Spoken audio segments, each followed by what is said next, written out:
أعوذ بالله من الشيطان الرجيم. بسم الله الرحمن الرحيم.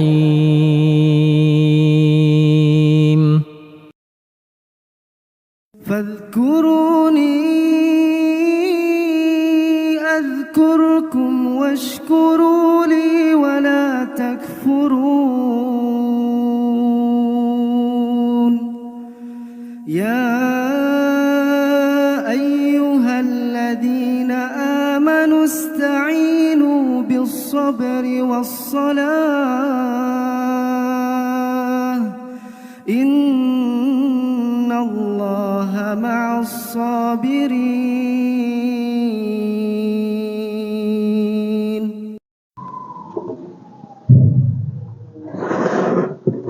Assalamualaikum warahmatullahi wabarakatuh.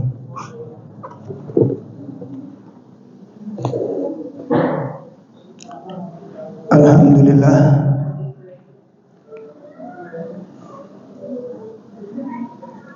alladzi arsala rasulahu bil huda wa dinil haqq liyudhhirahu 'ala dini kulli wa kafa billahi syahida. Asyhadu an la ilaha illallah wahdahu la syarika lah wa asyhadu anna Muhammadan abduhu wa rasuluh. Ya ayyuhalladzina amanu taqullaha haqqa tuqatih wa la tamutunna illa wa antum muslimun.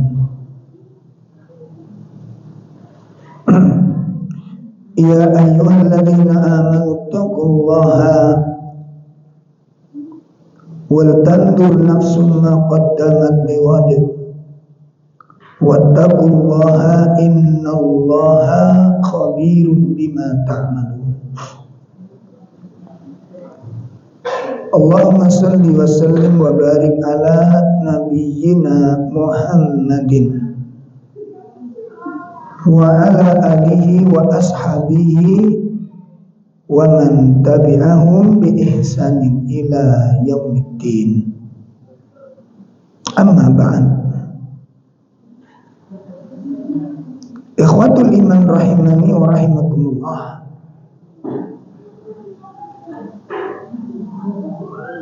Bapak-bapak, ibu-ibu sekalian yang semoga dimuliakan Allah Subhanahu wa ta'ala.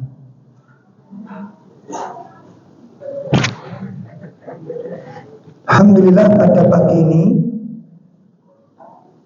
Allah mempertemukan kita, menghadirkan kita, menuntun jiwa kita ke salah satu tempat yang paling mulia. Allah menghadirkan kita di majelis yang paling mulia, dan jalan menuju majelis ini dikatakan majelis yang paling mulia. Kemuliaan-kemuliaan itu ada di dalam majelis tersebut.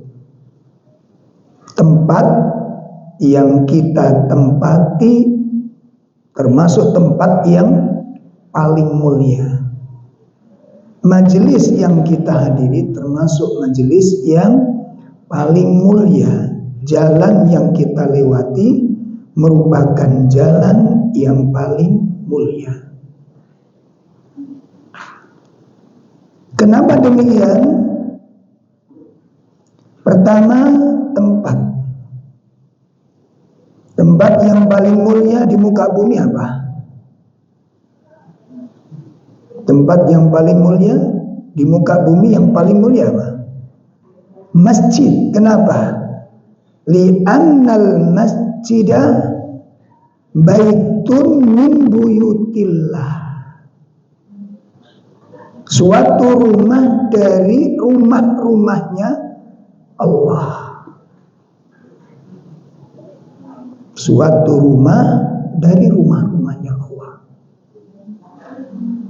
Maka saking mulianya tempat tersebut, diwajibkan atas setiap muslim idza dakhala al-masjid, apabila masuk ke dalam suatu masjid, fala taqudu, jangan duduk, fala tajlis, jangan duduk, qabla an yusalli.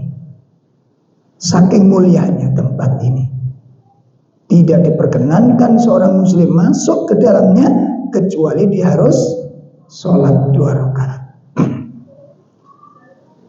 Walaupun tempat tersebut sangat minim. Ya, katakan masjid itu buruk, bangunannya jelek gitu. Kita pernah punya masjid yang terbuat dari potongan-potongan triplek, Pak. Jadi salah satu perumahan di daerah Gresik itu ada kita pindah. Awal-awal kita masuk perumahan ini. Jadi teman-teman saking kepingnya punya majelis sendiri, punya masjid sendiri, akhirnya bangun masjid. Bukan tembok yang dipakai. Ini potongan-potongan apa? Triplek, potongan-potongan kayu dikumpulkan, kemudian ditempel-tempelin gitu. Langsung disepakati ini masjid. Gitu. Selesai sudah. Itu yang datang penuh masjid itu. Maka walaupun tempat itu jelek, walaupun tempat itu terbuat dari kayu-kayu potongan, kalau bahasa gitu kayu rosokan gitu, tapi tempat itu tempat yang paling, makanya sholat di dalamnya, masuk di dalamnya harus melaksanakan sholat 2 rakaat. Nah kita masuk mall walaupun megah, walaupun mewah, tidak dianjurkan sholat tahiyatul mall. Yang ada syariat begitu. Ini satu tempat yang paling mulia. Maka tempat yang paling bagus untuk berkumpul, bertemu, janjian, masjid. Makanya kalau kita jemput tamu, dibiasakan ketemu di mana? Masjid. Paling gampang carinya dan paling sedikit fitnahnya. Nah itu masjid yang pertama. Yang kedua, majelis kita, tempat duduk kita. Ini majelis termulia dalam pandangan Allah. Majelis apa? Termulia dalam pandangan Allah. Kenapa? Karena Rasulullah SAW menamakan majelis ilmu itu dengan apa? Riyadul Jannah. Kira-kira lebih mulia mana dengan Taman Safari? Ini bukan bermaksud mematikan pasaran Taman Safari ya. Lebih mulia mana dengan Jatim Park? Nah.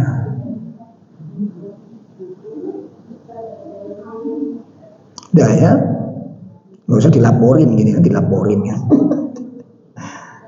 Artinya apa? Di situ disebutkan oleh Nabi itu taman-taman surga. Nah persoalannya kan begini, kita yakin nggak dengan hadis itu?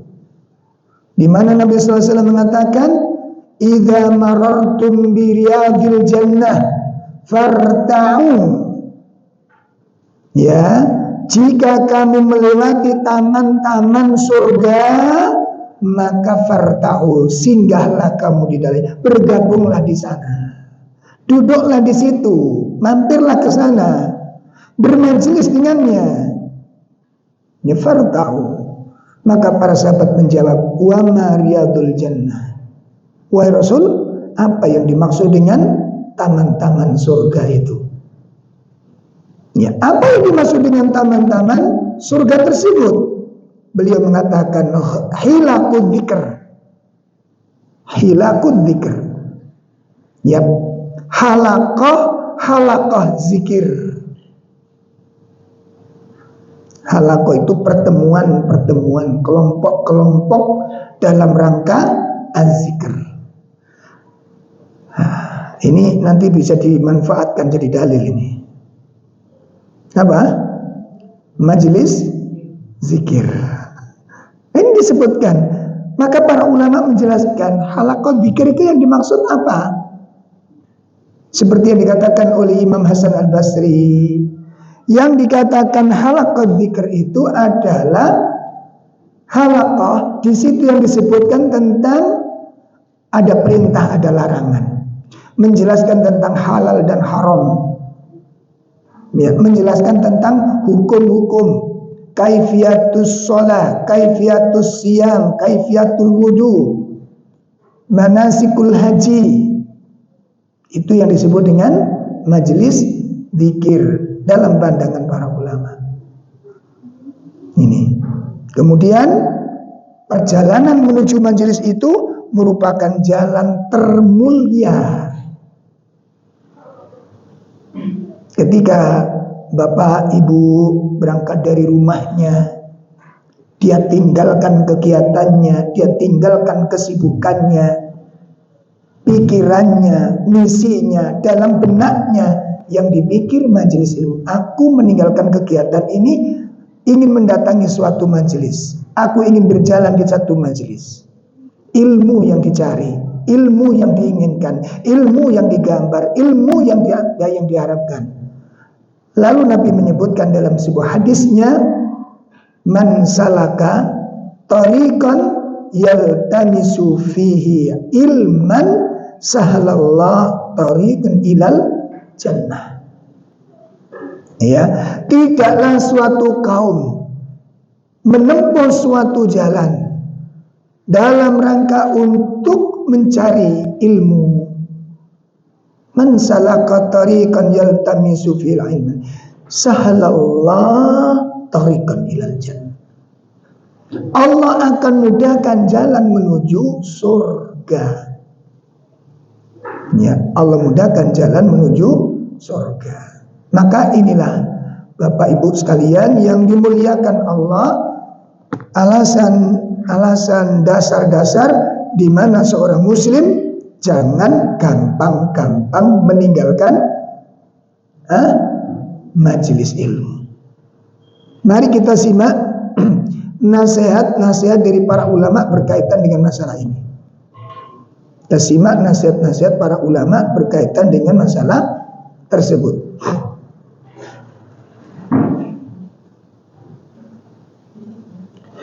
Yang pertama, makanannya nanti aja nih makanan. Kalau saya tidurin makanan malah urung ngaji. Kalau tak makan kan jadi masalah. Nah, ya kita lanjutkan sebentar.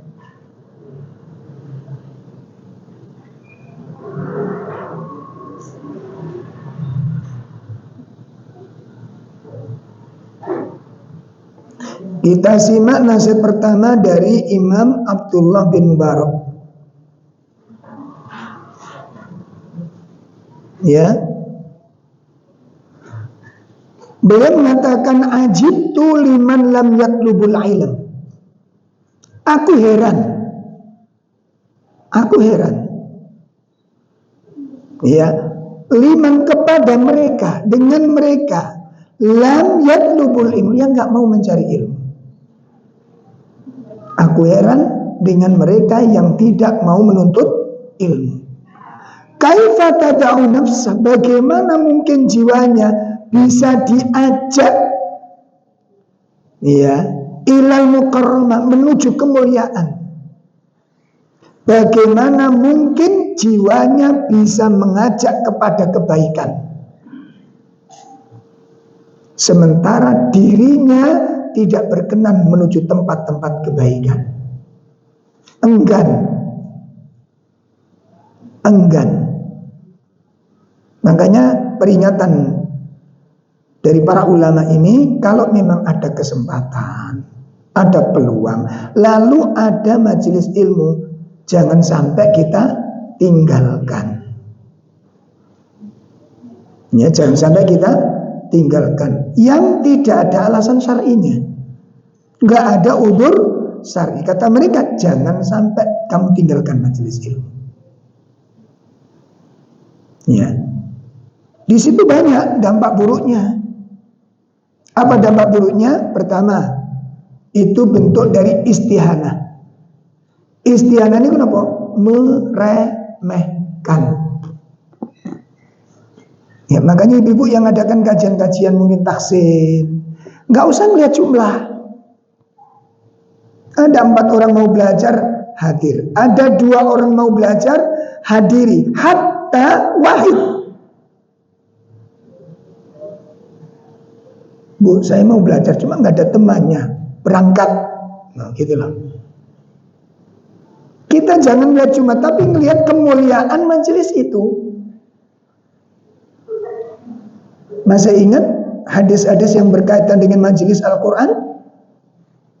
Dalam majelis yang mendapatkan sholawatnya para malaikat. Majelis apa? Lalu kita milih di mana? Di rumah. Kalau di rumah biasanya ngapain? Baca Quran, baca kitab, atau baca berita yang belum jelas kebenarannya. Biasanya apa? Semuanya. Yo berita, yo WA, yo apa ini. Atau bahkan hal-hal yang mubazir, tidak menutup kemungkinan. Apalagi kalau udah pegang HP begini, Allah Akbar.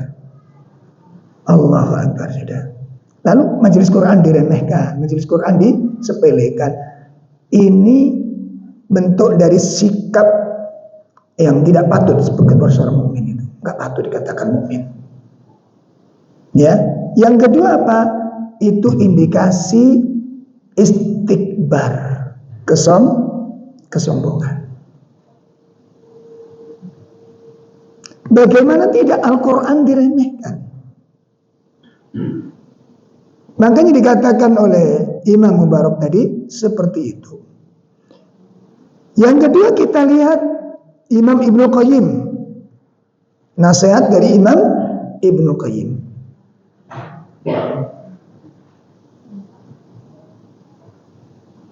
Annal ilma yahrisu sahibahu wa sahibal mal yahrusu malahu. Ilmu itu menjaga pemiliknya. Ya, sedangkan pemilik harta menjaga hartanya. Nih. Maka di situ kemuliaan-kemuliaan yang disiapkan oleh Allah Subhanahu wa taala bagi para thalabul ilm. Semoga Allah taala menetapkan dan mencatat langkah-langkah kita sebagai langkah upaya untuk mencari petunjuk dari Allah Subhanahu wa taala dan mencari keridhaan Allah Subhanahu wa taala. Amin. Ikhwatul iman, materi yang akan kita bahas yang disodorkan kepada saya, disampaikan kepada saya oleh Ustadz Haidar, itu kemarin berkaitan dengan tazkiyah an-nufus. Berkaitan dengan tazkiyah an-nufus. Maka dalam kesempatan ini ada 2 materi yang akan kita bahas, 2 bab yang akan kita bahas. Yang pertama tentang definisi tazkiyah. Apa yang dimaksud dengan tazkiyah? Yang kedua tentang manzilah, kedudukan, au ahamiyah, urgensinya tazkiyah, yang seringkali di para thalabul ilm, Masya Allah, para thalabul ilm di akhir zaman ini, para thalabul ilm au ad-da'iyah, para dai muda, para dai yang bersemangat, itu memandang sepele masalah ini. Memandang apa? Sepele masalah ini. Dan menganggap remeh tema ini. Ini kalau kita lihat antum baca kaulnya ulama-ulama kibar, ya, kaulnya ulama-ulama kibar, ngapunten sangat, ini kalimat yang sangat tajam dari para ulama. Orang yang meremehkan bab-bab seperti ini merupakan bagian dari al-jahl. Bagian apa? Kebodohan. Kebodohan. Kejahilan tentang satu masalah. Kenapa tazkiyah itu wawasannya luas? Pembahasannya sangat luas. Maka di sini nanti kita akan belajar mengetahui apa benar tema tentang tazkiyah itu tema yang kecil, tema yang sederhana, atau puncak dari semua urusan. Itu makanya kita ngaji dalam kitab-kitab para masyayikh itu, kitab-kitab besar, Masya Allah. Masya Allah. Ya, banyak ahli ibadah. Seperti kita lihat, kalau ditanya sahabat Abu Bakar dengan sahabat-sahabat yang lain, itu keutamaannya apa? Di mana letak keutamaannya Abu Bakar? Apa jenis ibadahnya lebih banyak dari sahabat yang lain? Hah? Gimana? Abu Bakar As-Siddiq loh ya. Karena ada Abu Bakar yang lain. Ya. Yang paling utama Abu Bakar As-Siddiq ini. Hah? Keutamaannya di sisi apanya? Banyaknya puasanya kalah dengan Amr bin As.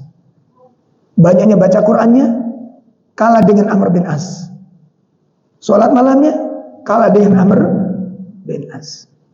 Lalu di mana letaknya Abu Bakar keistimewaannya? Tazkiyah an-nufus. Kesucian jiwanya. Kesucian jiwanya. Baik ikhwas sekalian, maka kita harus semakin hati-hati. Semakin hati-hati di dalam menilai sesuatu. Baik, sekarang kita akan bahas satu persatu. Yang pertama kita bicarakan tentang definisi ta'rif at-tazkiyah. Apa yang dimaksud dengan tazkiyah? Kata tazkiyah itu diambil dari kata dasar zakka. Jadi tulisannya za kaf ya. Yang tulisannya za kaf ya. Zakka yuzakki tazkiyatan. Ya. Itu kata dasarnya. Adapun arti dari kata zakatut tazkiyah itu memiliki beberapa makna. Yang mana perbedaan-perbedaan makna itu bukan perbedaan pengertian, bukan, namun saling melengkapi dan menyempurnakan. Ya, jadi perbedaan arti di sini bukan terjadi perbedaan yang kemudian saling menjauhkan, bukan, namun perbedaan di situ saling melengkapi dan saling menyempurnakan. Itu. Yang pertama, makna dari tazkiyah, kata para ulama, bermakna an-nama'u. An-nama'u. An-nama, yang artinya apa? Tumbuh berkembang. An-nama. Jadi kalau secara makhraj, alif, lam, nun alif, nun mim alif, hamzah. Nah itu tulisannya an-nama'u. Alif lam, nun mim alif, hamzah. Artinya apa? Tumbuh berkembang. Artinya apa? Maksudnya menumbuhkan dan mengembangkan jiwa. Menumbuhkan dan mengembangkan jiwa untuk li ta'atillah, lil a'mal wal akhlakul karimah. Ini maksudnya di sana. Untuk melakukan amal-amal soleh dan akhlak yang mulia. Itu makna yang pertama. Yang kedua, bermakna at-taharah. Tazkiyah bermakna apa? At-taharatu. Artinya pembersihan atau penyucian. Maksudnya apa? Maksudnya adalah tazkiyatun nafas.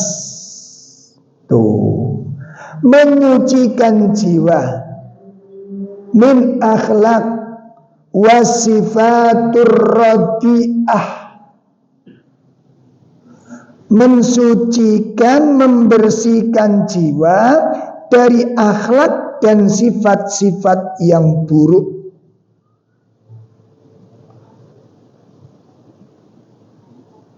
Ya, jadi maksudnya apa?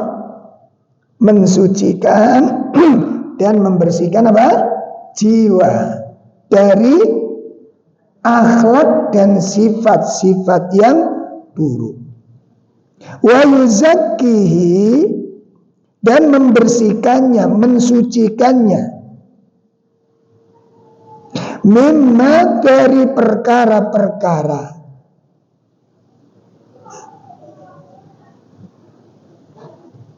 yang hina,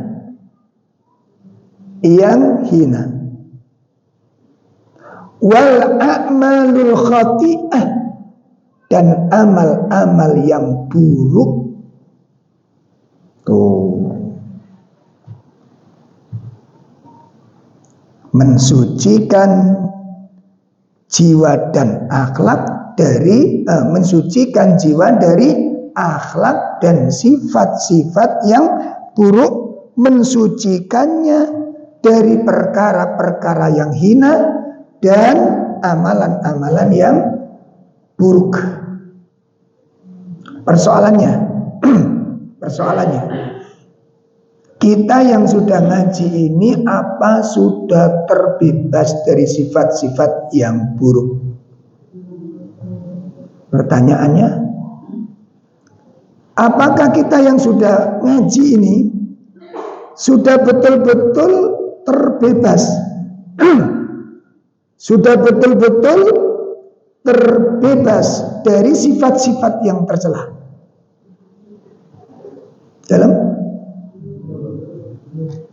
Belum. Itu pertanyaan pertama. Kedua, tahukah kita titik-titik keburukan kita ini? Titik lemah kita, sifat yang tidak baik yang kita miliki. Apakah kita sudah mengetahui? Dalam keburukan diri belum tahu. Kok bingung aja dengan keburukan diri? Oh, iki sifatku elek, sing iki aku elek, sing iki elek. Kita tahu nggak ini? Kalau nggak tahu, gak usah dandani, Pak. Kalau kita nggak tahu keburukan diri, kita nggak bisa memperbaiki diri. Ya, maka kita nggak jadi orang baik, nggak bisa jadi orang baik, nggak bisa jadi orang baik. Tanda-tanda orang baik itu apa? Tanda-tanda kalau orang itu diberi kebaikan oleh Allah. Ada 3. Ada 3, sebagaimana disebutkan oleh para ulama dalam kitab Tazkiyah. 1, ya,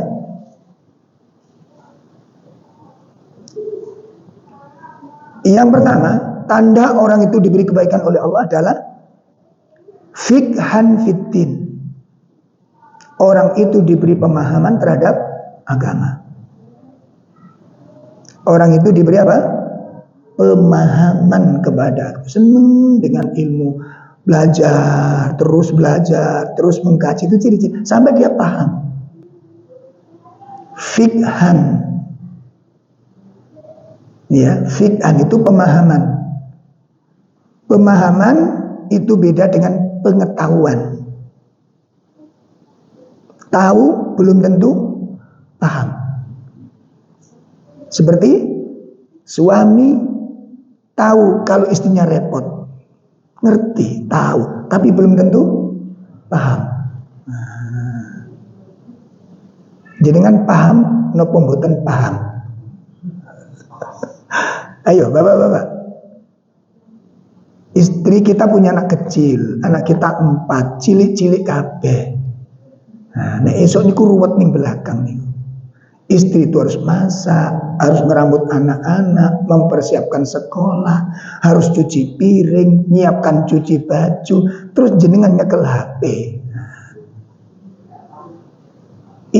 Suami tahu kalau istrinya repot, tapi enggak paham. Kalau paham, anaknya dimandikan, sudah nih sambil bagian masak, aku tak mandikan anak. Itu suami paham. Orang Jawa bilang peka. Lawan peka, pekok. Enggak, lawan peka apa? Nggih, di sini tok lho ya ngomong ngono lho ya. Nggo ndek omah cok dibahas iku. Istri juga begitu.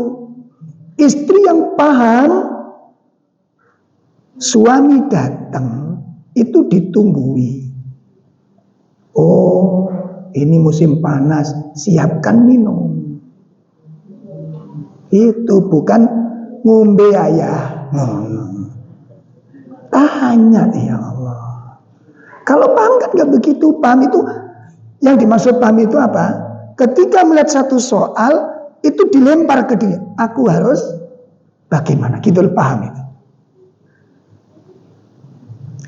Jelas nih. Nanti pas safar bareng-bareng ketahuan itu. Sing paham, sing peka mana sing.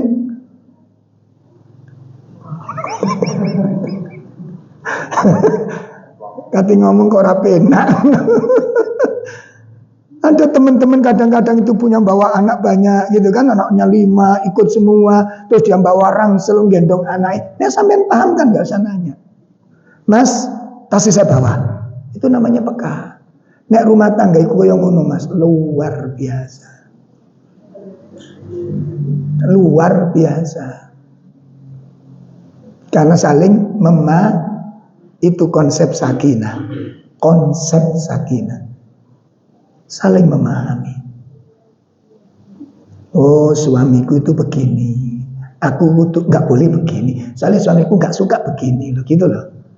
Wes ngerti bojo niku gak doyan masakan asin, tambah diasini. Ada nggak yang seperti itu?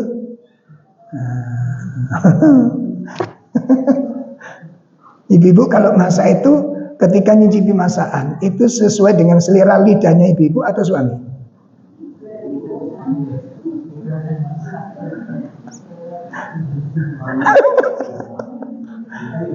Wes ngene lho Mbak, sampean kalau di rumah pernah nggak dilibatkan? Ya, sini ya. Coba saya mencicipi masakan ini, pas nggak? Loh gitu loh. Sampean pernah digitukan apa enggak? Nggak usah sungkan-sungkan. Baik, kita lanjutkan. Ya, jadi konsepnya di situ Pak. Ngerti tentang itu kata para ulama, ciri orang yang diberi kebaikan oleh Allah Pak, fiqhan fiddin yang pertama. Yang kedua, zahadatan fid dunya. Zahadatan fid dunya. Orang itu diberi sikap zuhud oleh Allah di dunia. Zahadatan fid dunya. Ciri orang diberi kebaikan Allah. Tanda-tanda orang diberikan kemuliaan oleh Allah. Diberikan sifat zuhud di dunia. Yang ketiga, nah ini yang luar biasa ini. Apa? Basiran fi uyubihi. Bisa melihat aib-aib dirinya. bisa melihat aib-aib dirinya. Itulah ciri-ciri orang yang berbuat baik, yang diberi kebaikan oleh Allah. Kenapa? Kalau orang itu bisa menemukan kekurangan dirinya, keburukan dirinya, kejelekan-kejelekan sifatnya, potensi memperbaiki diri itu ada. Tapi kalau orang tidak mampu melihat keburukan dirinya, orang tidak mampu melihat kejelekan dirinya, orang tidak bisa melihat aib-aibnya, seumur-umur dia tidak akan bisa memperbaiki diri. Kenapa? Dokter bisa nggak mengobati pasien kalau dokter itu tidak menemukan penyakitnya pasien? Hah? Bisa nggak? Sehebat apapun dokter itu, punya alat-alat canggih yang luar biasa, namun tidak bisa mendeteksi penyakitnya pasien. Bisa mengobati? Kenapa? Kenapa? Obat apa yang akan dikasihkan? Terapi apa yang akan diterapkan? Karena nggak ngerti apa penyakitnya. Maka demikian pula seorang muslim tidak bisa memperbaiki dirinya selama dia belum bisa menemukan aibnya. Itu pertama. Berikutnya apa? Apakah setiap orang yang sudah bisa menemukan aibnya itu pasti berpotensi baik? Belum tentu. Lalu bagaimana? Persoalannya seperti tadi saya tanyakan, apakah kita sudah bisa menemukan aib diri kita? Kalau yang pertama kan terjawab, kita punya aib, kita punya sifat buruk, itu bagus sudah. Kenapa? Karena mau mengakui. Berikutnya adalah, apakah kita tahu apa aib kita? Iya. Apa kita tahu kelemahan kita? Iya, tahu. Apakah kita tahu keburukan sifat kita? Iya, tahu. Pertanyaannya, maukah kita meninggalkannya?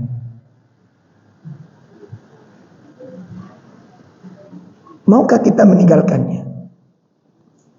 Seperti saya kurang serius baca Quran, saya kurang serius sedekah, saya kurang serius sholat sunnah, saya kurang serius menjaga pandangan. Itu kan keburukan. Persoalannya, maukah kita merubah? Maukah kita merubah? Meninggalkan kebiasaan buruk itu bukti keseriusan kita di dalam memperbaiki diri. Ya, seperti kebiasaan nonton video yang nggak benar, ya, melihat gambar-gambar yang nggak benar, melihat acara-acara yang nggak benar, itu keburukan. Makanya satu sisi orang bisa memiliki satu kemuliaan, tapi belum tentu dia selamat dari keburukan. Antara kebaikan dengan keburukan itu senantiasa saling tawar-menawar di dalam diri seseorang. Dan ini tugasnya tazkiyah. Sampun, itu yang dimaksud dengan tazkiyah. Makna tazkiyah yang kedua, at-thaharah, pembersihan, penyucian. Kemudian yang ketiga, dari pengertian at-thaharah ini muncul dua pengertian. Yang pertama, tahliyah, at-tahliyah pakai kha, at-tahliyatu, tulisannya begitu. At-tahliyatu artinya at-taharatun, at-tazkiyatun nufus, ya, penyucian jiwa, anisu, dari perkara-perkara yang buruk. Penyucian jiwa dari perkara-perkara yang buruk. Itu pengertian yang pertama. Jadi jiwanya dijauhkan dari sifat-sifat yang buruk, pemarah, cinta dunia, hasad, dan sejenisnya. Itu berusaha untuk dijauhkan dari dirinya. Berusaha dijauhkan dari gampang ngiler milik orang lain. Itu dijauhkan dari dirinya. Gampang membanding-bandingkan antara kehidupannya dengan kehidupan orang lain itu dijauhkan. Itu namanya tahliyah. Menyucikan jiwa dari hal-hal yang buruk. Yang kedua, jadi toharo itu tuntutannya dua ini.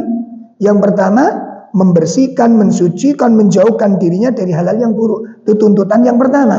Yang kedua, apa tuntutannya toharo? Tuntutan tazkiyah adalah tazyinun nafs. Tahliyah. Tahliyah. Pakai kalimat hak. Kalau yang pertama tadi pakai apa? Kha. Tahliyah dengan tahliyah.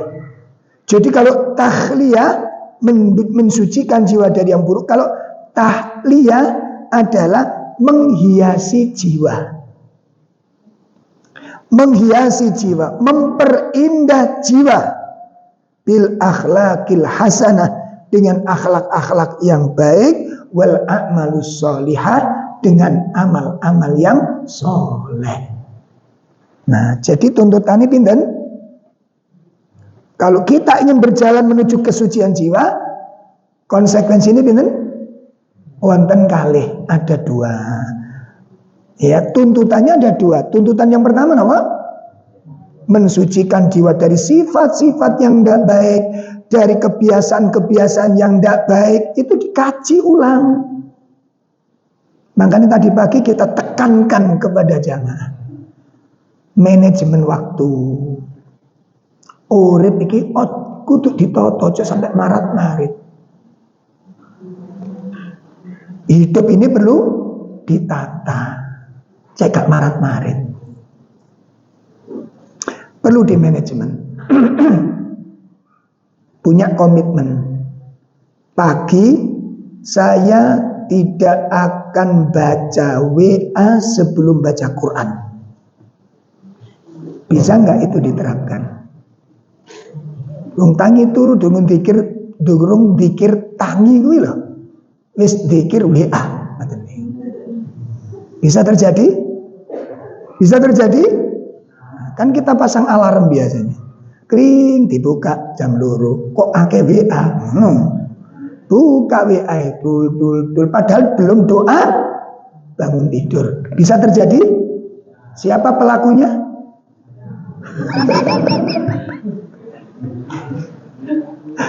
Wis kesuwen Pak, wis kula mawon, Bun. Loh bener Pak enggak ini, Pak? Ini kan kebiasaan baik apa buruk? Buruk, tinggalkan. Mau enggak meninggalkan? Itu persoalannya. Itu persoalannya. Maka otomatis ketika kita sudah punya komitmen menjauhkan kebiasaan buruk, masuk kebiasaan baik. Apa? Aku ganti dengan baca Quran. Dipegang ini erat-erat. Dipegang ini erat-erat. Untuk melatih kebiasaannya teniki Pak, butuh perjuangan, butuh pengorbanan. Itu yang disebut dengan mujahadah. Serius.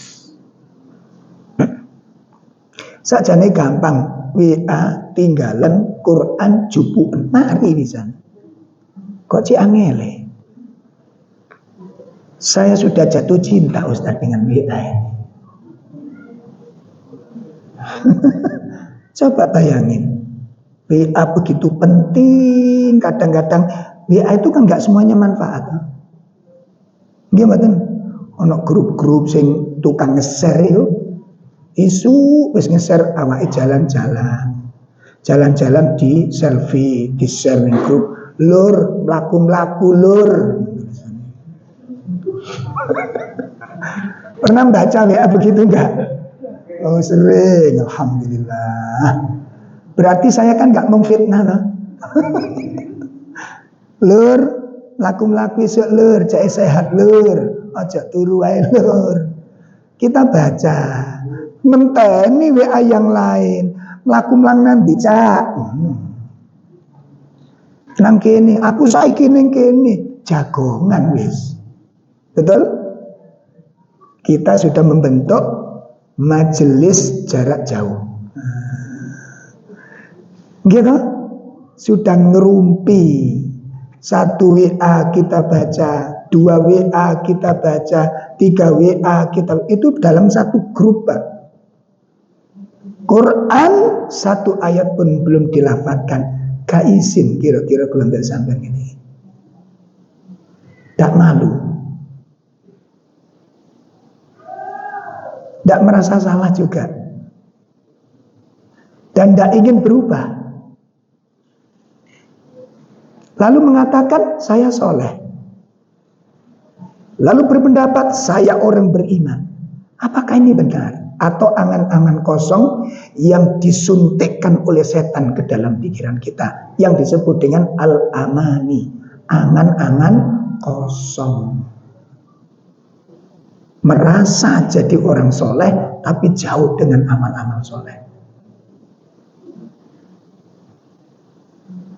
Baca tentang turukus syaiton fi idlalin nas, cara setan di dalam menyesatkan manusia. Itu salah satunya itu, ditanamkan angan-angan kosong. Napa sih angan-angan kosong niku, Pak? Rumangsa dadi wong apik ning arang-arang nglakoni sing apik. Paham niki? Paham niki? Nah, ini tazkiyah. Ini penyucian jiwa. Bon, itu definisi tazkiyah. Definisi tazkiyah. Kita baca firman Allah. Kita baca firman Allah. Surat Al-A'la. Surat Al-A'la ayat 14-15. Ya Allah.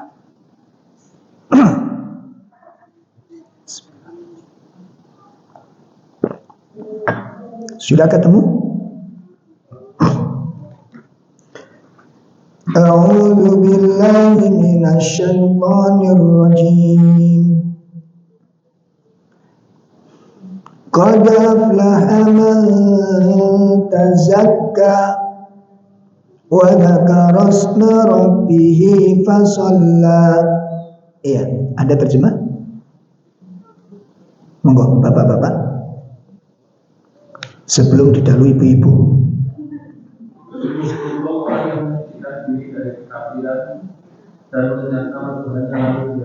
Nah, sungguh beruntung orang-orang yang mensucikan diri. Sungguh beruntung orang-orang yang mensucikan diri. Wa dzakara isma rabbih fasalla, dan dia mengingat nama Rabb-nya, lalu dia pun mengerjakan sholat. Di situ kan ada kalimat man tazakka. Tuh, kata dari kata ini diambil dari kata-kata tazkiyah. Baik. Kemudian satu dalil lagi, dibuka surat Asy-Syams. Dibuka surat Asy-Syams.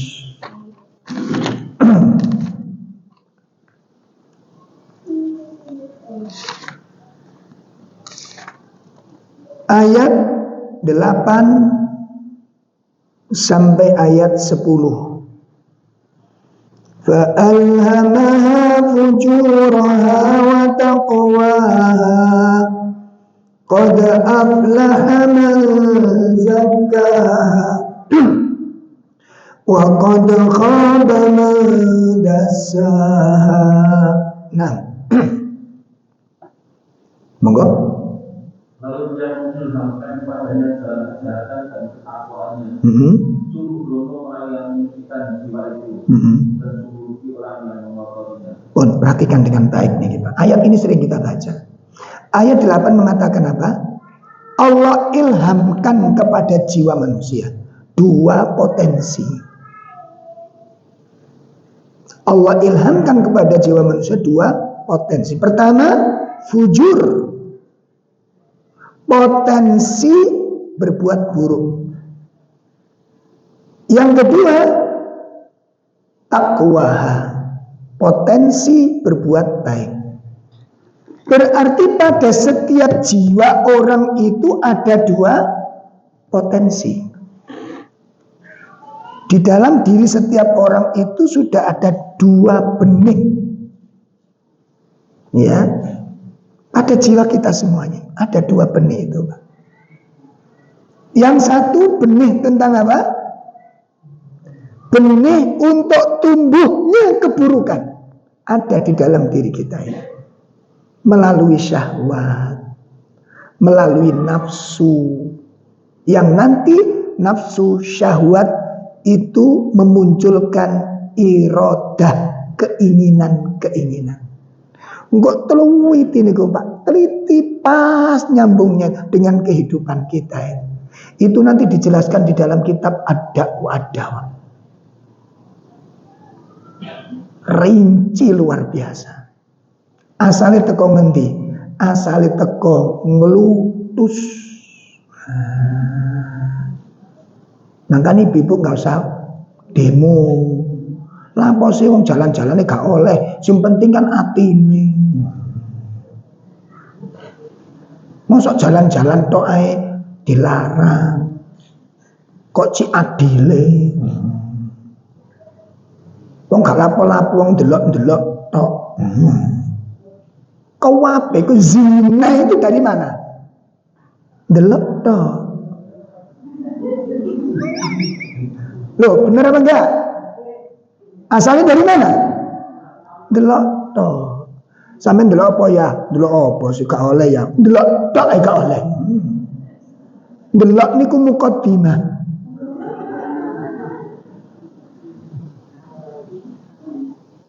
Waktu melihat ada reaksi enggak? Ada. Mata dengan hati itu satu paket, Pak. Mata dengan hati itu satu paket. Bapak bisa enggak? Ibu bisa enggak ngelihat tanpa berbicara tanpa komentar? Hatinya diem gitu. Bisa enggak? Bisa enggak? Enggak bisa. Mata memandang, hati pasti komen. Coba kalau saya pakai baju, di dada saya sini ada tulisan merek baju ini. Tulisannya enggak jelas, sama enggak meteng-teng dulu itu. Itu tulisan apa tuh Ustaz? Kok duduk mereknya sama saja? Mereknya apa ini? Kan mikir toh? Gimana? Mikir. Ngelihat itu pasti hati bisa, nggak bisa. Kenapa? Karena jenengan normal. Kecuali kalau kabelnya sampean pedot. Makanya saya bantah. Ada kiai mengatakan, ada ustadz mengatakan, ada gus mengatakan, memandang itu nggak masalah, sing penting atine dzikir. Itu kadzab. Kadzab. Itu dusta. Kenapa? Normal, Pak. Normal. Saya sholat itu rusak gara-gara merek sarung.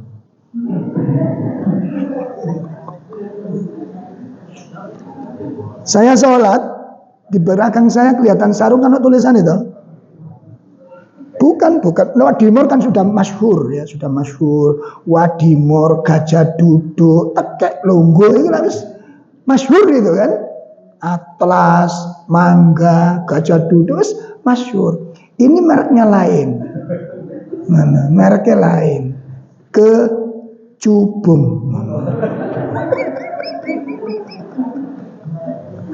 Demi Allah ya Pak, pengalaman saya itu rusak saya. Tulisannya kan ejaan lama kan itu. Kecubung, tulisannya kan ejaan lama. Tulisannya buat tempatnya jelas, gitu loh.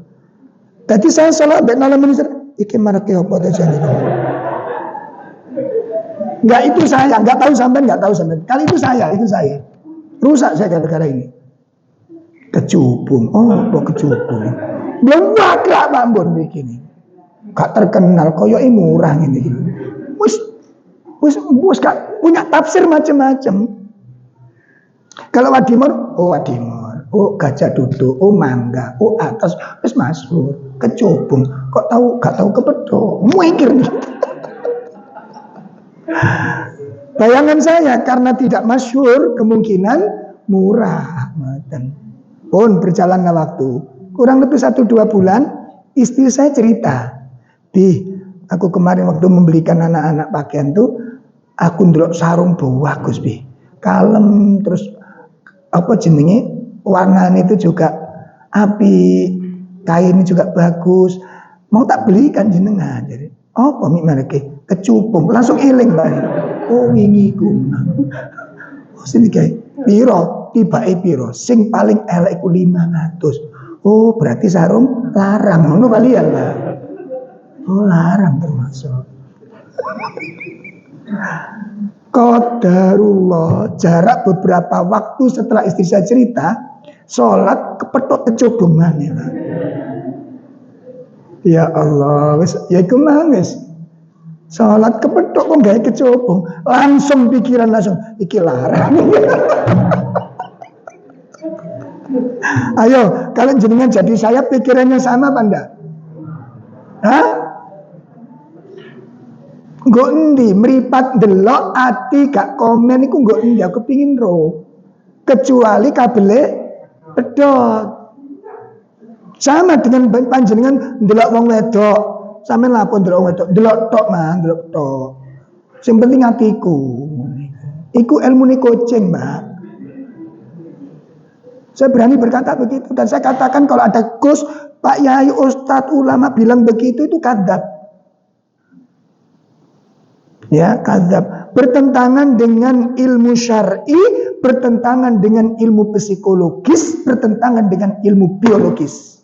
Karena saya ngajar. Gitu loh. Saya belajar, saya ngajar di rumah sakit jiwa. Saya pernah masuk di situ, tapi ngajar. Ojo salah paham. Makanya tak tegas nih, wow. Saya pernah masuk rumah sakit jiwa tapi ngajar.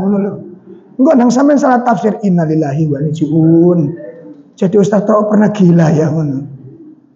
Ngajar, Pak. Jadi di rumah sakit jiwa niku ada satu kamar yang sudah parah. Parah niku wis gak kena dijak ngomong. Itu betul-betul gila, ngoten lho. Dadi nek wong sampean kepethuk ning dalan, rambutnya gimbal, pakaiane sobek-sobek, tapi nek kalau mau nyebrang jalan sik tolah-toleh, iku potensi besar untuk disembuhkan itu bisa. Ngono lho. Makanya kepethuk wong ini gawon mulai. Potensi disembuhkan itu sangat besar. Kenapa? Saya nyantol. Dia mau nyebrang, ada mobil lewat, balik mana? Dia mesti memikirkan keselamatan diri. Iku sih ore pikirane. Lah sing wis pedhot kabeh iku mlaku gak ndelok dalan. Pedhot kabeh pisan niku. Lah itu ada satu kamar itu. Khusus yang seperti ini. Jam 5 sore itu dikeluarkan dimandikan. Mandinya 2 kali, pagi sama sore. Niku dirantai kabeh, Pak. Tangan, kaki dirantai nih. Kalau mboten muncul gak kalau menek genteng barang nih. Dan telanjang bulat. Tinggal satu kamar laki perempuan. Tapi anehnya Pak, aman.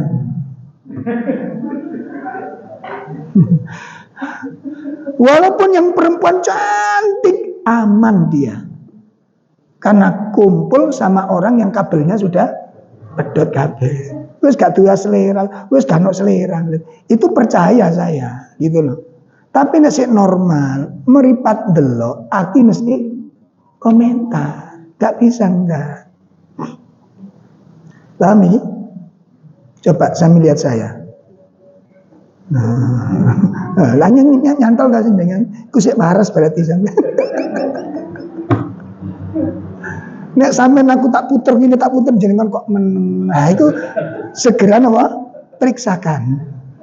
Itu koyoke kabel ana sing makanya dalam Quran kan ada 3. Pendengaran, penglihatan, hati. Ini satu paket. Dan berulang-ulang Al-Quran menjelaskan. Setiap suara terdengar, kontaknya langsung ke hati. Setiap mata memandang, kontaknya langsung ke hati. Nggak bisa tidak. Makanya 3 ini menjadi sumbernya ilmu. Menjadi sumbernya ilmu. Pendengaran, penglihatan. Ini sumbernya ilmu. Karena dengan 2 anggota badan inilah panjenengan dengan saya cepat meraih informasi.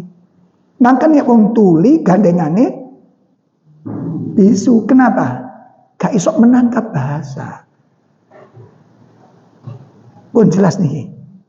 Jadi sampean gak usah gawe dalil iku mau. Sing penting atine mah. Tunggale orang torikot kan kena tipunya begini. Meso iku gak apa-apa Mas. Sing penting atine dzikir. Iso ta. Meso atine dzikir. Berarti meso iku gak teko ati. Lah wong ku nek ngomong gak teko ati, iku ana 4 kemungkinan. 1 ngelendur. Iku gak teko ati anjene. Anjene ngelendur. 2 mabuk. Karena memang hilang ingatan. 3 kesurupan. Sing ngomong duduk awake, mungkin jin. Yang keempat gila. Lah sampean nomor piro ngono lho. Bon, niku syubhatnya orang-orang thariqah. Harus dijelaskan. Meso gak apa-apa, ngomong kotor gak apa, penting antine dzikir. Itu kadzab juga itu. Dan kita berani diskusi nanti. Adakah orang-orang yang terdahulu paling tinggi ilmunya ada yang meso-meso begitu? Lalu dia berkomentar, sing penting hatiku dzikir. Ono sing ngono. Gak akan Anda temukan. Jadi abad saiki iku muncul gak karu-karuan. Meso ngomong kotor jorok, iku gak apa-apa, iku wali ini Allah salat ini dzikir. Melok gak genah-genah pisan, melok pedot kabeh kabel ini. Kalau gak percaya nanti, kalau jenengan ketemu mertua jenengan, mertua liwat ngarepe sampean bilang mau pedus. Ayo.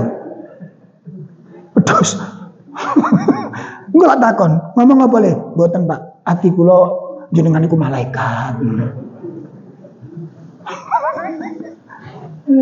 Bisa diterima enggak? Niku subhatnya orang-orang thariqah. Subhatnya orang-orang sufi. Itu kalau orang-orang gak tahu ngaji, diplokoto begitu ya, mantu-mantu. Ya Allah, ini tingkat tinggi nih. Tingkat tinggi apa nih? Saking dhuwure gak iso mudhun kuwi. Jarene ku ngajine wis jero. Ya betul, memang saking jerone sampai kelelep kuwi. Betul apa enggak? Dari mana ini? Ajaran siapa ini? Makanya gak karu-karuan yang muncul ini. Orang gila disembah, dicium tangannya, disuruh ceramah. Yo gak karu-karuan, saya simak itu. Tapi nggak sering-sering nggak ketularan. Ada dari pesuruhan itu, terkenal itu. Dicium, orang gila Pak. Ceramah ini Korea, Gusti Allah ya Korea itu Gusti Allah. Dan ini sampean rungokno, jadi ceramah tingkat dewa. Iki majelisnya ya wong ngono-ngono kabeh paling. Ceramah, disuruh ceramah. La haula, makanya rusaknya karu-karuan. Ya. Nah, nek ngaji-ngaji ngene iki dijelasno, itu kita dikasih cap jelek, Wahabi, Salafi ngoten. Makanya gak ana sing wani jelasno, takut kena cap Wahabi. Nah, ini batil apa enggak gitu loh dulu. Itu dijelaskan dulu, ini batil apa enggak? Ini salah apa? Nah, ini mungkar apa enggak? Kalau mungkar ya dijelaskan. Dijelaskan. Kalau enggak ya gimana? Ya, nalarnya ditaruh mana? Akalnya ditaruh mana? Sampun jelas nih. Baik, itu definisi tazkiyah. Sekarang yang kedua masuk di dalam ahamiyatut tazkiyah, pentingnya tazkiyah. Ahamiyatut tazkiyah atau kedudukan tazkiyah. Ya. Kenapa tazkiyah itu dianggap sangat penting? Dan apa sisi keutamaannya? Pertama, tazkiyah merupakan salah satu agenda terbesar Ya, tazkiyah merupakan apa? Salah satu agenda terbesar diutusnya Rasulullah Sallallahu Alaihi Wasallam, diturunkannya Al-Quran. Masya Allah.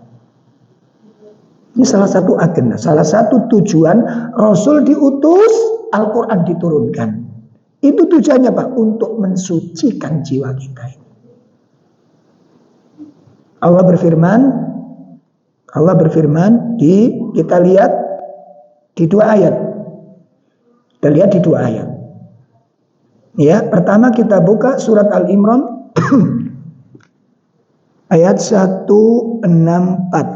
Al-Imran 164. Langsung terjemahnya ya. Walaqad manallahu 'alal mu'minina idz ba'atsa fihim rasulan.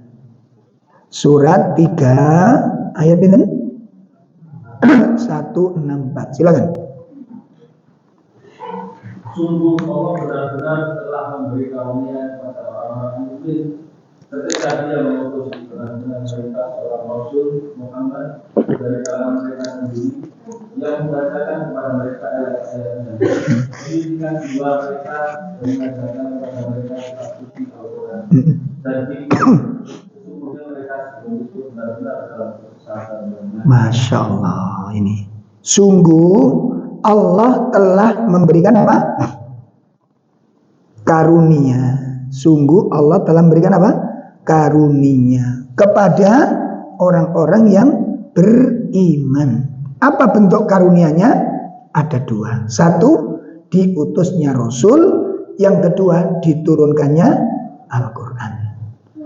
Lalu Rasul itu diutus oleh Allah untuk apa? Satu, apa tujuannya? Yatlu alaihim ayatihi, membacakan ayat-ayat Allah kepada mereka. Membacakan ayat-ayat Allah kepada mereka. Yang kedua apa tujuannya? Apa? Wa yuzakkihim. Apa? Mensucikan jiwa-jiwa mereka. Jadi kesucian jiwa, tazkiyatun nufus itu merupakan salah satu agenda terbesar diutusnya Rasulullah SAW. Salah satu tujuan terbesar agenda diturunkannya Al-Quran. Ini ayatnya. Maka Nabi datang membacakan ayat-ayat Allah, mensucikan jiwa-jiwa manusia dan mengajarkan kitab. Di mana orang sebelum Nabi diutus, sebelum Al-Quran diturunkan, dan sebelum ayat dibacakan dan diajarkan, manusia dalam keadaan apa tadi? Tersesat. Ketika manusia dalam kesesatan yang nyata, nggak ngerti pengajaran. Sama dengan kita, nggak usah zaman Rasul, zaman kita. Sebelum kita ngaji, kita tahu apa? Hah? Ayo tak tanya. Jenengan dengan saya tahu mangan panas, makan panas, minum panas nggak oleh ditiup mulai tahun biru. Terus gak usah duwur-duwur ngaji nih. Ayo. Taunya kalau makan panas, minum panas nggak boleh ditiup mulai tahun berapa? Ya semenjak kita ngaji. Sebelumnya nggak pernah tahu. Loh itu sederhana aja. Loh gimana? Gak boleh makan dengan tangan kiri. Mulai kapan? Ya sejak ngaji. Sebelum ngaji, kalau makan tangan kanan kiri, oke. Gitu. Sekarang walaupun kadang-kadang terlintas oleh kita, makan lali Pak. Begitu lali, begitu ingat langsung berubah. Kenapa? Karena ilmu sudah masuk. Iya betul. Dulu belum ngaji, nggak baca basmalah, makan terus. Sekarang tinggal separuh, lupa kalau belum baca basmalah. Diam, enggak. Action kita. Baca apa? Bismillahi tawakkaltu Allah. Ya. Gimana? Bismillahi Oh, tak kira tawakal tuh. Ini kisamen gak ngaji tak biju ilang nganut. Lu percaya betul? Iya, makanya saudara-saudara kita yang hari ini belum ngaji, Pak, ayo didekati. Mereka tuh kurban dari para ulama-ulama yang kurang bertanggung jawab. Dibiarkan umatnya nggak ngerti memang. Makanya kita bersyukur Allah temukan kita dengan guru-guru kita yang mengajarkan sesuatu dalam kehidupan ini. Kita nggak boleh nggak tahu oleh guru kita. Dihasung, diberi peringatan, diancam kalau sampai bodoh. Di kalangan masyarakat kita, pinter itu nggak boleh. Kudu bodoh, ngono Pak. Wis cukup ngene ae. Percaya karo ustaz. Akhirnya dibijui sama ustaz, diprank. Keliru semua akhirnya kan. Sampai akhirnya ada yang terjadi ketika napa niku ceritanya ini. Dengan kebanggaannya dia ceritakan ketika ada seorang thalibul ilm meninggal dunia. Kemudian anaknya yang mati ini mimpi bertemu dengan bapaknya ketika ditanyai di alam kuburnya. Ditanya, "Marabbuka?" Dia menjawab, "Habib al-Haddad." Ada kan itu? "Wa man nabiyuka?" "Habib al-Haddad." Allah. Syirik ini. Tapi itu merupakan sebuah kebanggaan. Lah, ini kan kebodohan yang luar. Ngapunten, tak ngapunten. Siapapun yang bilang begini, ini salah dan salah besar. Dan kalau membenarkan dia dosa besar. Kenapa? Ini menyamai orang Nasrani. Menyamai orang Nasrani. Boleh nggak kita mengatakan siapa Tuhan Nabi Muhammad? Gitu? Boleh nggak? Kalau Nabi Muhammad gak boleh, bagaimana orang di bawah Nabi Muhammad? Ini kan gak berakal ini. Loh kok ini kilo dijarno ta? Gak usah dijelaskan nanti tersinggung. Aku ya tersinggung. Masa kamu gak tersinggung? Dikatakan siapa Tuhanmu Habib itu gak tersinggung gak kamu? Boleh gak kita mengatakan siapa Tuhanmu Jibril gitu, boleh gak? Kalau malaikat aja nggak boleh, bagaimana dengan manusia? Ini kan pembodohan, Pak. Ngapunten sangat. Ini buruk sekali gitu. Dan ini disebarkan, dijadikan sebuah keyakinan. Dan itu dibetulkan oleh pemahaman ini. Nanti akhirnya rohnya si Habib ini masuk ke kuburnya memberi syafaat. Loh, jadi kok bener kan? Nah ini kan perlu diterangkan. Ini batil, ini haram hukumnya, dan ini kesyirikan. Ya, ini kesyirikan. Sama dengan orang Nasrani, siapa Tuhan? Isa. Boleh nggak dalam Islam? Nggak boleh. Ya, Bun. Itu pentingnya tazkiyah yang pertama. Apa tadi? Apa keutamaan tazkiyah? Yang pertama, salah satu agenda terbesar diutusnya para rasul dan diturunkannya Al-Quran. Satu. Yang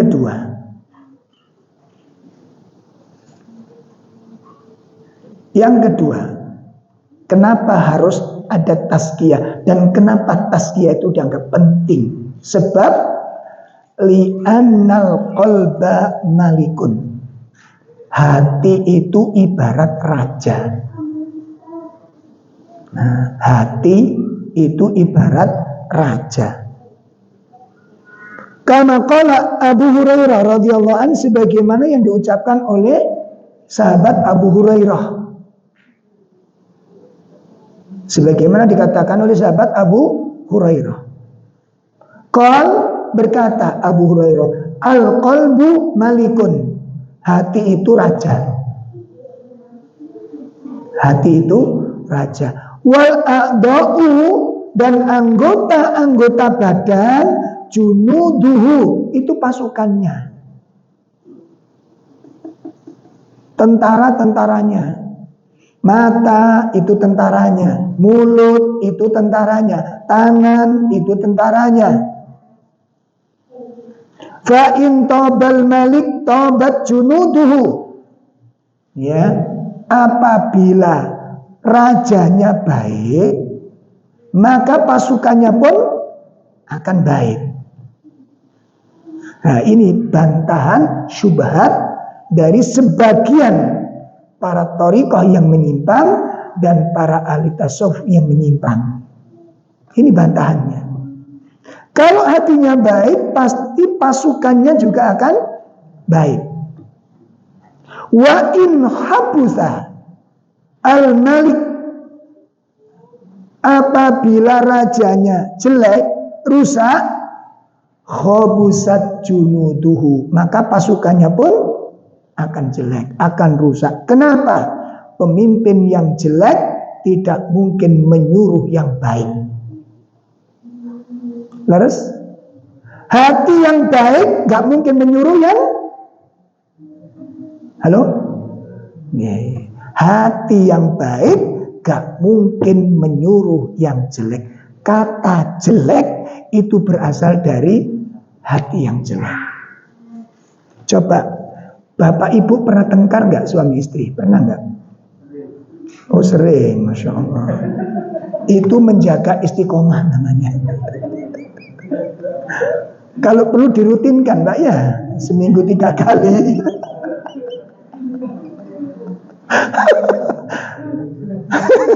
Ya kalau sudah mampu bertengkar seminggu 3 kali, jangan sampai berkurang. Kalau perlu ditambah.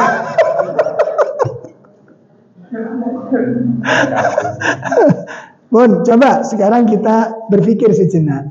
Waktu tengkar itu kan hati dan pikiran kan gejolak. Gimana? Gejolak apa tenang? Nah, sepakat berarti sama saya dengan antum ini.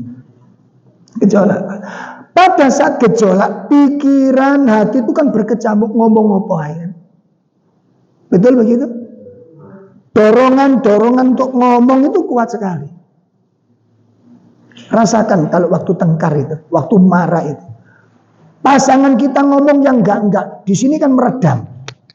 Nyimpen, mari kita entek ya. Bisa terjadi betul? Tak balas omongan. Ketika dia sebutkan kekurangan-kekurangan kita, ketika emosi keluar, yang kita keluarkan apa? Menyebutkan hal yang sama. Ketika istri menyebutkan sampean dadi wong wedok, dadi wong lanang, olah apa ae sampean? Aku selama hidup sama sampean, aku sampean kei apa ae? Satu misal. Sampean tahu berbuat baik sama kakak-kakakku. Begitu Anda disebutkan begitu, pikiran kita nggak mungkin diem. Kita langsung muhasabah. Evaluasi kejelekan siapa? Istri jelas. Muhasabah. Oh, kenapa? Karena ingin membalas kan? Betul apa enggak? Oke, memang aku begitu. Tapi awakmu ya apa? Akhirnya nggak mau kalah kita. Dulurku mati, awakmu juga moro. Terus berkembang, dak. Elengah, terus. Persis ya.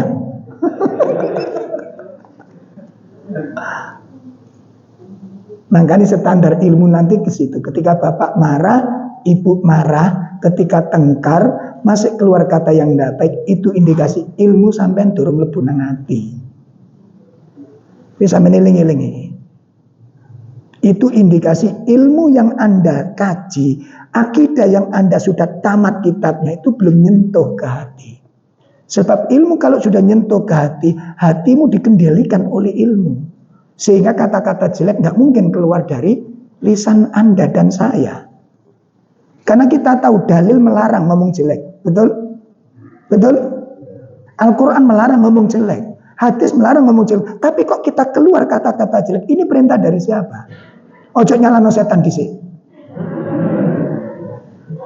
Sampeyan dididik setan. Wong setan ini lho tengok-tengok dok. Jari setan, aku lu gak lapo-lapo.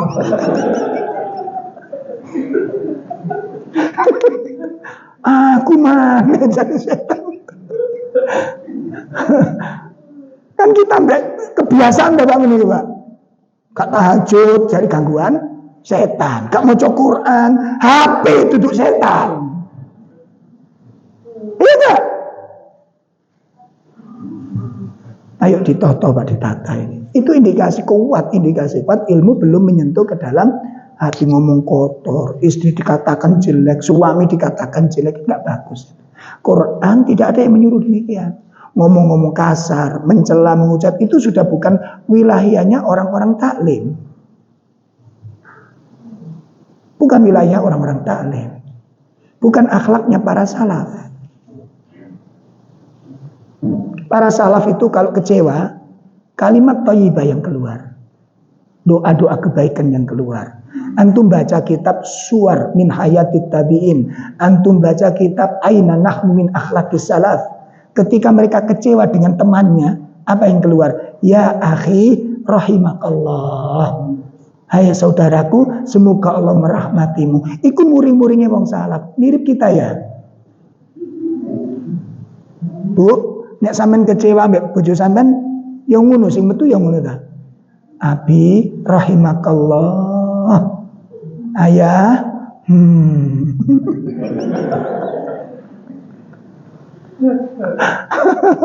Ayo yang keluar kalimat thayyibah atau kalimat sayyi'ah? Yang mana yang keluar ketika marah? Mana ilmunya? Mana imannya? Mana rasa takutnya kepada Allah?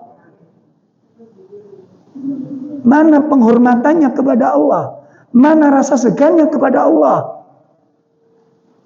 Ini rusak akidah kita, Mas Ian. Omongan yang jelek itu bentuk rusaknya akidah. Saya ulangi lagi. Omongan yang jelek itu bentuk dari rusaknya akidah. Lu kok bisa, Ustaz? Iya.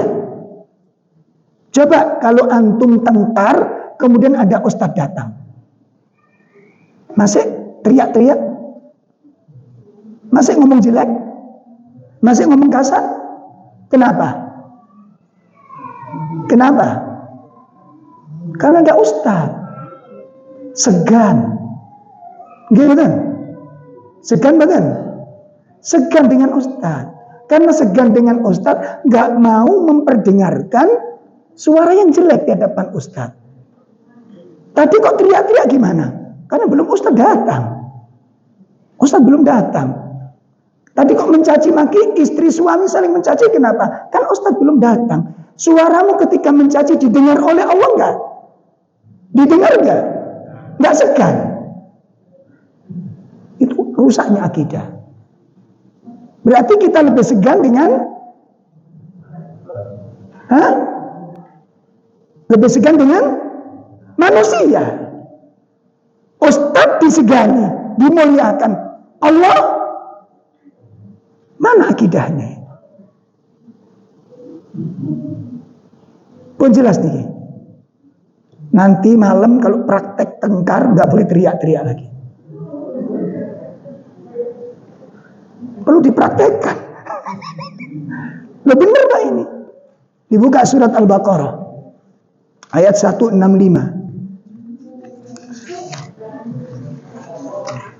Al-Baqarah 165. Langsung terjemahnya ya. Langsung terjemahnya. Dan dalam manusia yang dijadikan suatu selain Allah sebagai tandingan dan dunia. Yang mereka cintai seperti mencintai Allah. Masya Allah. Adapun orang-orang yang beriman sangat kuat cinta mereka kepada Allah. Kiranya orang-orang yang berbuat zalim itu melihat ketika mereka melihat azab pada hari kiamat bahwa orang itu sebenarnya milik Allah dan bahwa Allah sangat keras. Jadi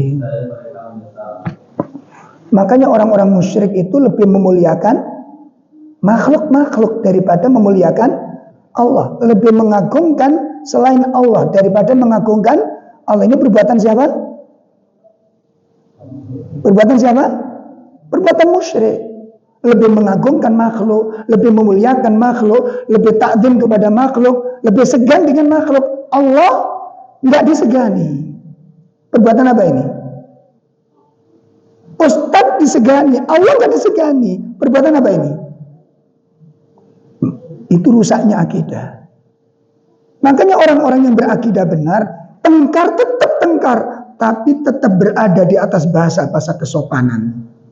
Nggak keluar dari bahasa kesopanan. Cekcok, terjadi cekcok, nggak masalah. Silakan cekcok. Tapi pakai ilmu gitu loh. Cekcok yang syar'i. Loh, gimana cekcok yang syar'i? Cekcok yang tidak keluar dari bahasa-bahasa keburukan. Tidak keluar dari bahasa-bahasa kesopan, tetap nalurnya. Bantah-bantah tidak masalah.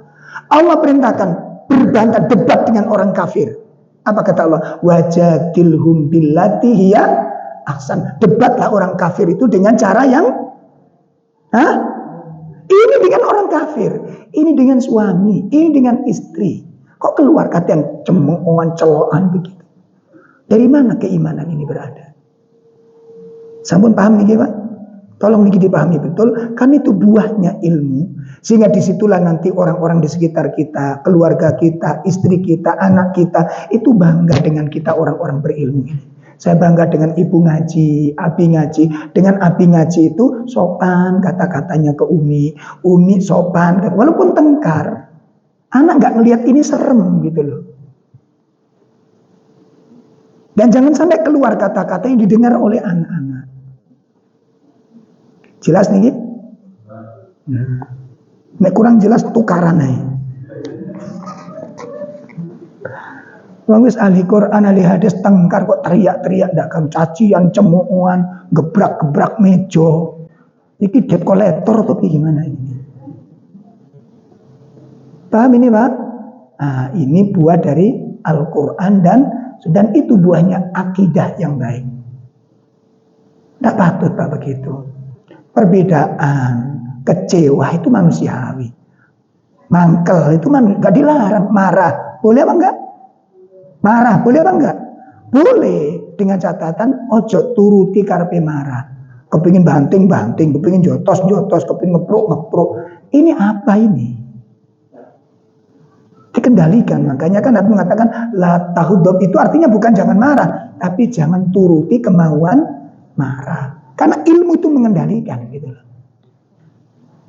Ya, hadis Nabi, barang siapa yang beriman kepada Allah, beriman dengan hari akhir, berkatalah yang baik atau diam. Berarti solusi nggak bisa ngomong baik, diam. Makanya tengkarnya orang-orang soleh, diam. Marahnya orang soleh, diam. Kudu ngerti ini. Nah, kadang-kadang malah ada ibu-ibu nek dinengno gak ngerti. Aku jarku iku Ustaz. Nah, kemarin ada orang tengkar. Saya jadi wasitnya. Diminta jadi wasit. Biasanya kalau janjian dulu itu kita atur, Pak. Nanti kalau mau debat enggak masalah, tapi diatur, disepakati dulu gitu biasanya. Ini enggak kondo-kondo Ustaz, bisa sharing ini sama suami. Oh, nggih monggo sharing. Enggak ngerti itu tawuran. Wes duwer akhirnya gak jadi wasit, saya jadi penonton akhirnya. Lempar ke sana, yuk gak iso, habis yuk gak bisa Umi sendiri. Untungnya masih menggunakan bahasa Arab tengkarnya itu. Abi, oh enggak ya Umi sendiri. Kan Abi juga begitu. Kan Umi gara-garanya. Oh masih Abi Umi loh ini. Dan untung tidak menggunakan bahasa umum. Anta wa anti, antum antem anteman. Ya Allah bu nasibmu. Akhirnya kita duduk bareng-bareng. Nek ngeten niki Pak, tengkar kayak begini nggak ada selesainya. Saya targetnya sampai tengkar apa? Ibu apa kok membantah proyeknya apa? Bela diri untuk menang. Ibu bisa nggak nyimak perkataan suami tadi? Apa aja yang salah, mana yang benar? Ada nggak yang benar? Ya ada. Yang salah ada, catet. Menurut. Ganti nanti, suami dulu tuntut nose, cek muntah-muntah dulu suami ini. Biarkan dia muntah-muntah, sakuni nih apa. Iku sampai dengarkan, pasti ada yang benar, pasti ada yang. Lah nanti setelahnya jenengan bantah. Jelaskan dengan cara yang baik. Sampai tadi ngomong begini, iki bener aku sing salah. Lah enak tuh tukaran. Iku jenenge gak tukaran, iku musyawarah. Lan jenengan kali kulo nek gak serem ngono gak mantep. Ini dari mana ini? Kaidahnya siapa begitu itu? Sampeyan pakai kaidah siapa? Kaidah Quran, kaidah sunnah, kaidah ulama, atau kaidah syaitan? Oh jelas banget. Makanya standar gampangnya di situ. Lihat kalau dia kecewa, lihat kalau dia tengkar, lihat kalau marah. Kata-kata yang keluar itu bagaimana? Itu cermin rusaknya akidah kita. Sama jelas nih. Baik, ini belum selesai, Pak. Pentingnya tasbih, tapi waktunya sudah habis. Ya, kalau waktunya masih ada, suara saya yang habis. Ya, nanti kita lanjutkan bulan depan, tetap tazkiyah ya. Tidak apa-apa. Untuk melanjutkan ini biar berlanjut, nanti setelah kedudukan tazkiyah ini nanti kita bicarakan tentang penting keutamaan tazkiyah. Iya. Masuk Ramadan itu ya. Ramadan masih ngaji enggak? Dalam ngaji. Nggih ngaji gak usah gedung. Baik, ada pertanyaan. Pulpen ini kurang jelas nih. Ini menyiksa saya nih. Bentar. Ustadz ingin bertanya, bagaimana hukumnya kita mendatangi majelis yang diketahui ustadz tersebut berbeda akidah atau bukan bermasalah? Apa benar kita bisa mengambil pendapat ambil baiknya, buang buruknya, dan apa hukumnya bagi orang yang mengadakan kajian tersebut? Begini, persoalannya, apakah kita bisa membedakan mana yang baik dan mana yang buruk? Itu pertama. Apa kita bisa membedakan? Ya, pertama itu. Yang kedua, kalau itu kita anggap baik itu menurut pendapat atau menurut syariat. Nah, baik itu menurut pendapat atau menurut syariat. Nah, kalau memang menurut pendapat saja, bagaimana menurut syariat? Kalau menurut syariat tidak ada masalah, tidak masalah. Kalau menurut syariat buruk, ya jangan diambil syariatnya. Jelas ini? Nah, syubhat itu ilmu yang dalam. Tidak semua orang pencari ilmu ngerti definisi syubhat. Ya, dan memang kita harus hati-hati dalam hal ini. Ya, harus hati-hati. Kalau memang dikhawatirkan, ya kita nggak usah datang. Kalau dikhawatirkan begitu. Jelas ya? Nah, syubhatnya kira-kira syubhatnya sampai dalam hal apa? Karena syubhat itu biasanya masuk dari melalui bahasa. Melalui apa? Bahasa. Bahasa diolah. Akhirnya yang dilarang seakan-akan boleh, gitu loh. Yang dilarang seakan-akan boleh. Dan biasanya begini ini mandek pada persoalan makna lughah. Seperti orang-orang liberal mengartikan Islam dipandang dari sisi bahasa saja. Akhirnya kayak benar. Apa makna Islam menurut bahasa? Makna Islam menurut bahasa itu adalah berserah diri, selamat, taat, tunduk, al-inqiyad, al-khudu. Itu makna Islam menurut bahasa.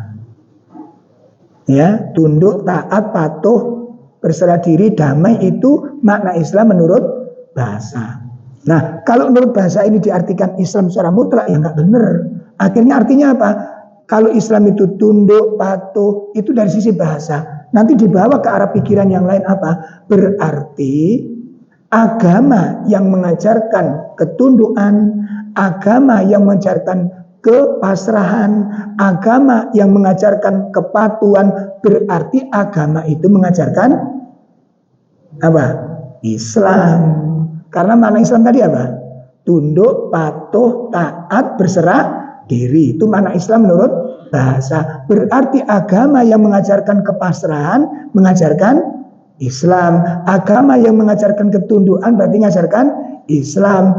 Agama yang mengajarkan kepatuhan berarti agama itu mengajarkan Islam. Pertanyaannya, Kristen mengajarkan ketundukan enggak? Nah, berarti di dalam Kristen ada ajaran, loh kan masuk, ayo, mantu, ayo. Tak ketaki Anda. Betul benar? Kristen mengajari kepatuhan betul? Kristen mengajarkan kepasrahan enggak? Berarti dalam Kristen ada ada Islam. Lah disinilah semua agama itu oke. Itu makna Islam menurut syariat. Bahasa Islam dipandang dari syariat, ketemu di sini perbedaannya. Ngoten. Tunggal iman itu. Iman menurut bahasa apa? Mempercayai, meyakini dan membenarkan. Selesai sudah. Berarti orang-orang yang meyakini itu orang yang beriman. Makanya Fir'aun itu mukmin. Kata Cak Nur gitu. Kholis gitu. Kata Cak Nur kholis. Mukmin itu apa? Fir'aun itu ternyata mukmin. Terbukti apa? Terbukti menjelang matinya. Dia mengatakan apa? Amantu annahu la ilaha illa huwa. Ya, aku beriman tidak ada ilah yang berhak diibadahi kecuali Dia, Tuhan yang disembah oleh orang-orang Bani Israel. Wa ana minal muslimin, dan saya termasuk orang yang berserah diri.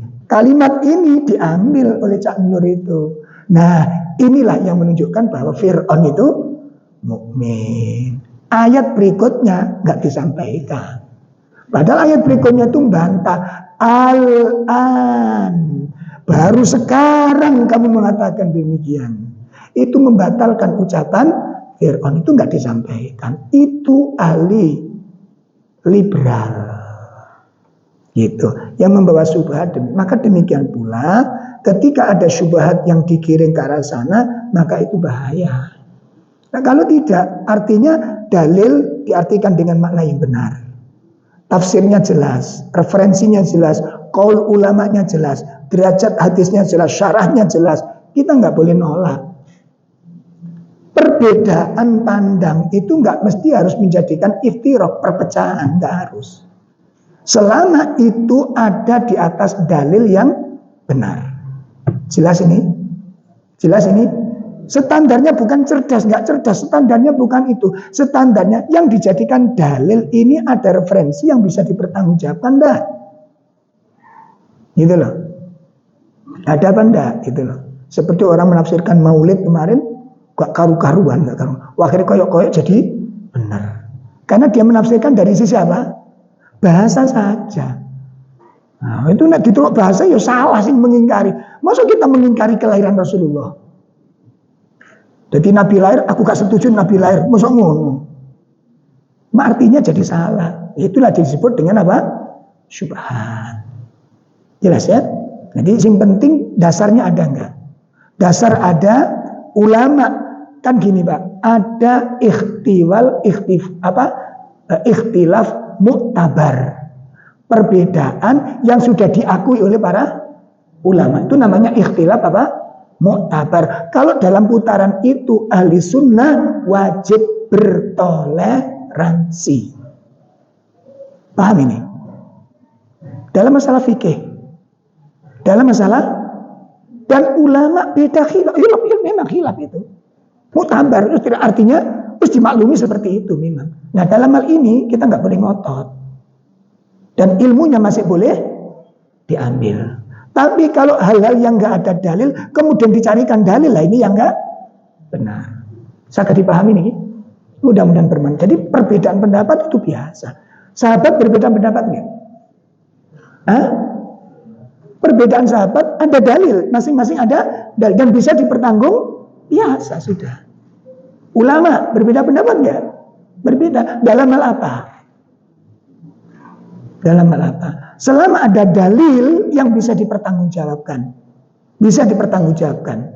maka kembali kepada masing-masing dan saling menghormati. Imam Malik, Imam Syafi'i terjadi, bahkan punya madhab sendiri. Madhabnya sama apa enggak? Beda. Tapi yang keluar apa? Imam Malik mencaci maki Imam Syafi'i. Imam Syafi'i mencela Imam Malik. Enggak. Coba kalau sekarang, iki murid gak nganut guru iki, murid durhaka kan. Jadi kalau dilihat dari pandangan sini, Imam Syafi'i termasuk apa? Kan enggak, Imam Malik ada mengatakan begitu? Enggak. Nah ini yang kita contoh nanti. Kita contoh. Dan kita jangan gegabah. Gegabah melarang, gegabah membolehkan. Intinya apa? Tawakuf. Kalau itu bukan bidang kita ilmu, jangan terlalu berlebihan dalam berbicara. Wallahu a'lam bishawab. Saya kira cukup, kurang lebih mohon maaf. Subhanakallahumma bihamdika asyhadu an la ilaha illa anta astaghfiruka wa atubu ilaik. Assalamualaikum warahmatullahi wabarakatuh.